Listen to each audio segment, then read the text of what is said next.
N'akanja alemedde ku lujja. Kiki ekimutawaanya? Wekkaanye. Baby, bulijjo ndowooza okutwala mu kafo akalungi ak'ebbeeyi. Eyo kuno neevuddemu. Okalaba otya kati? N'omutunuulira nno bw'asanyuse mu kafo ak'ebbeeyi. Olwo olaba ondeese nnyo mu kafo ak'ebbeeyi. Nze kankubuulire mbeddeko n'abasajja abantwala mu bifo bye bayita ebifo.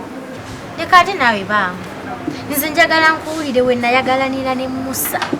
Natambula buli kifo ky'omanyi eky'ebbeeyi ezo zi Serena, Africa, Wow. Nalya buli ky'omanyi eky'ebbeeyi. Va ku musajja akutwala mu loogi ya mitwalo 10 ne mugifuluma n'akuwa 2. Kati gw'okundeeta mbuno obufo. Akacupa ka soda ka 12. Naye n'olaba nga kyamaanyi. Nayina Deewo. Deewo yes yali talina ssente. Ne Deewo yalina omutwalo. Naye gw'oli awo ssente toyina, omukwano toyina, ondeeseeko mu kafo, wenna weesoma onneesomerako. Nze njagala nkubuulire gwe n'okwagala nkuyamba buyambi kubanga toyina waaka. Lekera ebyo by'ekisirusiru bye ebyokunneesomerako, nyumya emboozi endala. Nankanje, sigazaawo. Ate baliwa.